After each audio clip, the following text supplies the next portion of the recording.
ये बहुत ही अहम मुद्दा है और मेरे हिसाब से जब हम अपने जम्मू कश्मीर की आइडेंटिटी की बात करते हैं तो कहीं ना कहीं वो हमारे जो जम्मू कश्मीर की खूबसूरती, हमारा एनवायरनमेंट, हमारी सीनिक ब्यूटी, हमारे आबशार, हमारे जंगल, हमारी ज़मीन उसके साथ जुड़ी हुई है।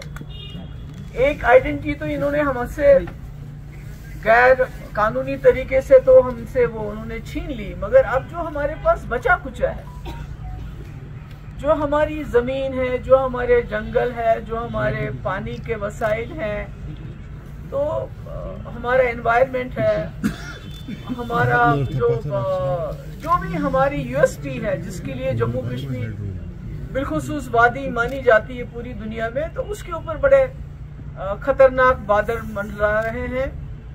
3 प्रोजेक्ट उनका मैं खुसूसी तौर पर जिक्र करना चाहती हूँ। एक तो राजौरी बारामूला हाईवे प्रोजेक्ट जो पाइपलाइन में है, दूसरा जो रिंग रोड प्रोजेक्ट है जो गालंदर से लेके गांदरबल तक है, और तीसरा रेलवे का जो एक्सपेंशन हो रहा है। तो ये तीनों प्रोजेक्ट ऐसे हैं जिसमें हमारी लाखों कनाल, हमारी जो एग्रीकल्चर लैंड है वो इसके जद में आ रही है। उसके साथ साथ हमारे जंगल, लाखों के तादाद में हमारे पेड़ जिसमें देवदार के पेड़ हैं, हमारे आबी वसाइल जैसे हमारे स्प्रिंग्स होते हैं छोटे छोटे, और तो जब आप ये सड़कें बनाते हैं उसमें वो भी, और माइनिंग जहां जहां भी ये सड़कें बनेगी इसका काम होगा, वहां जितने भी दरिया होंगे, नाले होंगे, नेचुरली आपने देखा कि माइनिंग की वजह से यहाँ हमारी कितनी बर्बादी हो रही है। माइनिंग करते हैं उससे ये होता है कि पानी की लेवल नीचे जा रही है दिन ब दिन। जो हमारे बागात हैं, हमारे ऑर्चर्ड्स हैं, हमारे फार्म्स हैं, उसमें आबपाशी के लिए पानी भी नहीं होता है। तो इसका ये जो तीनों प्रोजेक्ट्स हैं जिसका मैंने अभी जिक्र किया, इसमें राजौरी से लेके तकरीबन शुपियन हो, बडगाम हो, गांदरबल हो, पुलवामा हो, बारामूला हो, शायद ही कोई ऐसा डिस्ट्रिक्ट है जो इफेक्ट नहीं होता है, जिसकी जमीन खासकर एग्रीकल्चर लैंड इसमें नहीं जा रहा है। आप जानते हैं मिलिटेंसी जब पीक में थी, हालात खराब थे, हमारा हैंडीक्राफ्ट्स और हमारा जो हॉर्टिकल्चर है उन्होंने जम्मू कश्मीर की इकोनॉमी को जिंदा रखा।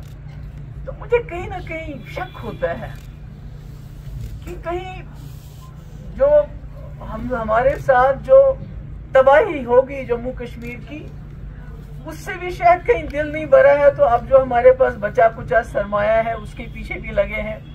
आपकी डबलिंग जो बारामूला बानहल रेलवे लाइन का करना चाहते हैं, बारामूला उड़ी, सोपोर, कुपवारा, अवंतीपोरा, शुपियन, अनंतनाग, बिजबिहाड़ा, पहलगाम। इमेजिन कर लीजिए पहलगाम जो हमारी टूरिस्ट जगह है, वहां भी रेल को लेना चाहते हैं, और वहां भी कई गांव ऐसे हैं जिनके पास जो जमीन है सारी इसके अंदर आ रही है।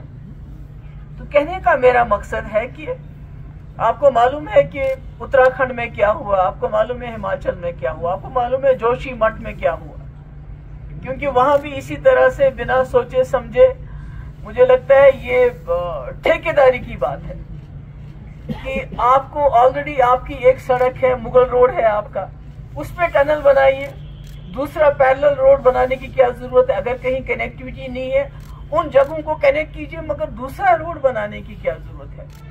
रिंग रोड की बात कीजिए आप, तो 500 मीटर दोनों तरफ से लोगों से कहा गया है कि कोई कंस्ट्रक्शन नहीं होगी। कंपनसेशन भी मूंगफली के दाम दिए गए।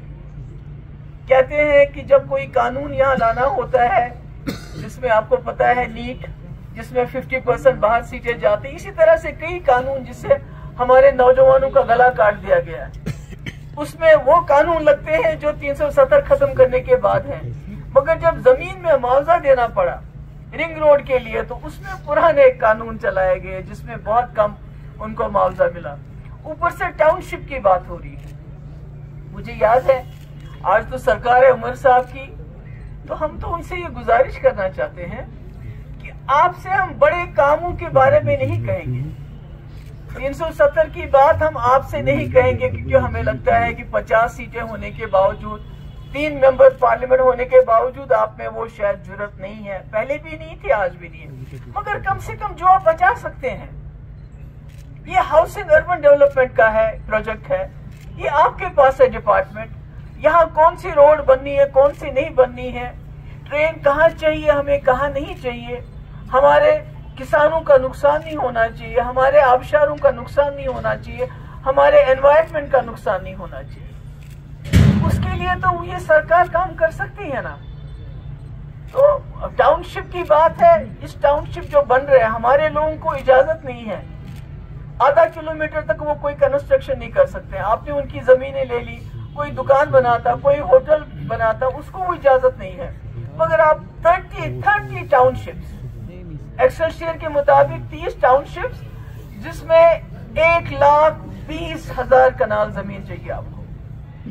मुझे याद है एग्रीकल्चर लैंड 2016 में जब सरकार थी पीडीपी और बीजेपी की, तो उमर साहब ने एक स्टेटमेंट दिया था, 7 मई को एक दिया था और उसके बाद 9 मई को उस पर एक ट्वीट किया था कि भाई यहाँ जो है महबूब मुफ्ती कोई टाउनशिप बना रही है, कोई रिटायर्ड फौजियों के लिए कोई सैनिक कॉलोनी बनाई रही है, जबकि ऐसा कभी कुछ हुआ ही नहीं हमारे वक्त में। मैं बोलती रही और वो चिल्लाते रहे, नहीं बन रहा है। आज बन रहा है सैटेलाइट टाउनशिप। हम जानना चाहते हैं उमर साहब से, हालांकि उनके एक एडवाइजर ने तो बयान दिया कि यहाँ के लोगों के लिए बन रही है, मगर हमें बताइए कौन से यहाँ के लोग जिनके लिए 30 टाउनशिप्स बन रहे हैं। क्या है हमारे एग्रीकल्चर लैंड पे? अगर आपने टाउनशिप्स बनाने हैं तो आप गांव को अपग्रेड कर लीजिए, वहां सहूलियतें दे दीजिए टाउन की। तो आप ये जो सारा हमारा एनवायरनमेंट, हमारा एग्रीकल्चर लैंड, हमारे पास जम्मू कश्मीर के पास अब बचा क्या है? पानी ऑलरेडी पूरे मुल्क और पाकिस्तान के बीच में बांटा जा रहा है। हमारे पास आज देखते हैं हमारे अंदर बिजली नहीं है, हम यहाँ बैठे हुए हैं इस वक्त क्योंकि बिजली नहीं है।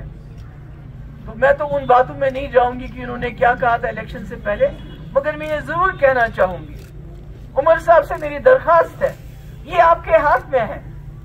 जो आपके हाथ में नहीं है उसको हासिल करने में टाइम लगेगा, उसमें हम मिलजुल के काम करेंगे। मगर जो आज आपके हाथ में है, ये जो हमारे एनवायरनमेंट, हमारे जम्मू कश्मीर की सरजमीन के साथ जो बर्बादी हो रही है, जो तबाही हो रही है, जो हमारे किसान इस वक्त बात भी नहीं कर पाते हैं, डर है उनको, बात करेंगे तो जेल में डाल देंगे, क्योंकि सोचा था यहाँ सरकार बनेगी तो लोगों का खौफ कम हो जाएगा, वो तो कम नहीं हो रहा है। तो इसलिए मेरी गुजारिश है आज की सरकार से कि ये जो 3 प्रोजेक्ट जिसका मैंने नाम ले लिया, ring road project, satellite township किसके लिए बन रही है वो हमें बता दें, कौन है इसके जो कहां से क्या, श्रीनगर टाउन को, जो श्रीनगर सिटी है उसको डिकंजस्ट करके जहां एक घर में 4 फैमिलीज रह रही हैं उनको आके बसाएंगे। हम कहेंगे हमारे सर आंखों पे, टाउन से लोगों को लाएंगे, मगर उसके लिए भी आपने एग्रीकल्चर लैंड को बर्बाद नहीं करना, उसको तबाह नहीं करना। तो मैं चाहूंगी कि इसमें ये मुदाखलत करें और ये जो सड़कें बन रही है, चाहे राजौरी से बारामूला की हो, चाहे रिंग रोड हो, चाहे रेलवे हो, इसमें देखें कि इसमें हमारी कितनी तबाही, कितनी बर्बादी हो रही है। तो इसको रोकें, क्योंकि जो वो बचा सकते हैं उसको तो बचाएं, जो वो नहीं कर सकते उसकी हम उनसे तवक्का नहीं रख सकते हैं, मगर जो उनको करना चाहिए एज अ कश्मीरी, यहाँ का रहने वाला, क्योंकि हमारा असासा यही है जम्मू कश्मीर का, हमारी सीनिक ब्यूटी, हमारा एनवायरनमेंट। अगर ये भी तबाह हो गया, इसका भी जोशी मठ जैसा हाल हो गया, तो फिर हमारे पास क्या बचेगा? Thank you so much. जो हमारी नई जनरेशन है, हमारे पास रहने के लिए कोई जमीन नहीं होगी, हमें बिहार, यूपी, राजस्थान और पंजाब जाना पड़ेगा मजदूरी करने के लिए, हमारे पास कुछ भी नहीं बचेगा। अगर इसी तरह ये हमारी जमीन के ऊपर हम डेवलपमेंट के खिलाफ नहीं है, मगर development should not come at the cost of environment, at the cost of scenic beauty, at the cost of agriculture land. ये हमारी रोजी रोटी है, जो हमारी जिंदगी है, उसकी कीमत पे हमें डेवलपमेंट नहीं चाहिए। Thank you so much. आज